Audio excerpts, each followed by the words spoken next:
ఇది చూస్తున్నారు కదా కాళేశ్వరం టికెట్. ఇది కాళేశ్వరం గ్రామ పంచాయతీ కార్యాలయం, కాళేశ్వరం మహాదేవ్పూర్ మండల్, జయశంకర్, భూపాలపల్లి జిల్లా, ప్రవేశ రుసుము పార్కింగ్. ఇక్కడ మేము ఎవరం ఉన్నాం? సన్నాసులం, ఇద్దరు కూడా సాధువులం. కానీ దర్శనానికి మేము లోపల కాళేశ్వరం నదికి దర్శనానికి వెళ్తూ ఉంటే అక్కడ 100 రూపాయలు ఇస్తే గానీ పంపే ప్రసక్తి లేదు. చూస్తున్నారా ప్రజలారా, హిందువులారా? 100 రూపాయలు బతిలాడాం. సన్నాసులం అయ్యా అంటే మాకు అదంతా అనవసరం, మీరు డబ్బులు కడతారా లేదని చెప్పేసి పూటకు 10 మందికి ఎగబడి డబ్బులు కట్టినాక పంపలేదు. సంతోషం. లోపలికి వెళ్ళాం. 33 కోట్లు ఖర్చు పెట్టింది గవర్నమెంట్. ఏ గవర్నమెంట్ ఎక్కడ ఖర్చు పెట్టిందో అర్థం కావట్లేదు. అక్కడ 2-3 టెంట్లు పచ్చ చేశారు, ఈ పక్క ఆ పక్క. అక్కడ పోయి తీరా చూస్తే పురోహితులకు సంబంధించినటువంటి పిండ ప్రధాన కార్యక్రమాలు జరుగుతూ ఉన్నాయి. ఒక రోడే తవ్వేశారు, దాంట్లో దొడ్డుది బెడ్షీట్ లాంటి దొడ్డుది వేశారు. దాంట్లో అక్కడక్కడ కూర్చొని ఉన్నారు. చిన్న చిన్న పిల్లలను తీసుకొని వస్తే ఎక్కడ కూర్చుండబెట్టాలి? అయ్యా యంత్రాంగం గారు, మీరు ఆలోచించండి. మనం అన్నం తింటున్నాం, ఎర్రటెండ 50 డిగ్రీలు 45 డిగ్రీల ఎండ కొడుతా ఉంది. వచ్చిన ప్రజలు ఎక్కడ ఉండాలి? ఆలోచించండి జర్రా. విఐపి దర్శనం, మీ విఐపిల గురించి మాత్రం బంగారం లెక్క చేసుకున్నారు. మరి మా అటువంటి బీద వాళ్ళకు వస్తే పూరి గుడిసె కూడా లేదు మాకు.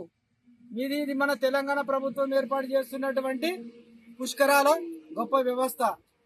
మరి దర్శనానికి వస్తే సన్నాసులమయ్యా, మాకు ఆడవాళ్ళు ఉంటారు, మేము సైడ్ల పాట పోతామంటే 100 రూపాయలు కట్టుపో, మీరు పైసలు తీసుకోవట్లేదా? మీరు సాధువులు ముఖ్యం వదులుతున్నారని ఆ విధంగా చీత్కరింపు మాటలు మాట్లాడి, రెచ్చగొట్టే మాటలు మాట్లాడడం ఇది సమంజసమా? ఓ దేవాదాయ ధర్మాదాయ శాఖ మంత్రి గారు ఎక్కడున్నారు? మీరు బిజినెస్ చేస్తున్నారా?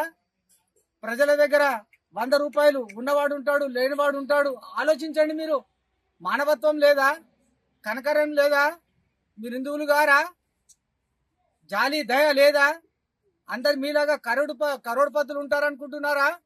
కోట్లకు పడిగెలెత్తినటువంటి వాళ్ళు ఉంటారా?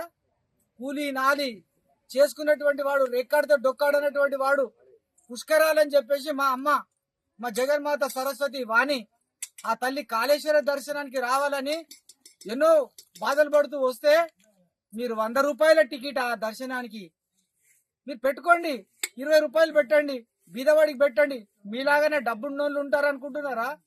బీదవాళ్ళు మందిని మంచి సంపాదించారు అనుకుంటున్నారా? ఏమనుకుంటున్నారు మీరు?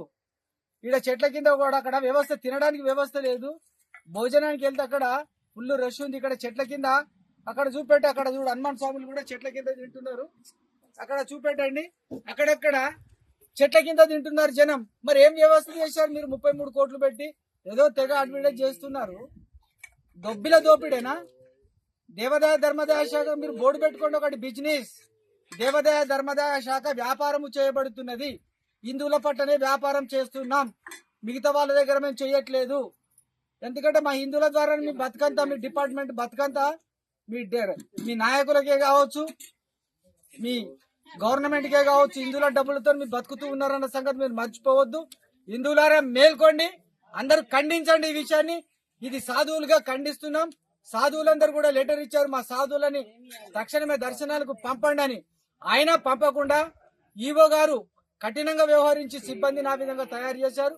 దీన్ని తీవ్రంగా ఖండిస్తున్నాం. మేలుకో హిందువా, మేలుకో. ఇటువంటి అధికారులకు తగిన మీరు బుద్ధి చెప్పండి. కాళేశ్వరంకి వచ్చినటువంటి వాళ్ళు కూడా ఎవరు ఊరుకోకండి. ఖచ్చితంగా మీరు బెదిరించి మీరు మన పనులు మనం చేసుకుందాం. హర హర్ మహాదేవ్, హర హర మహాదేవ్.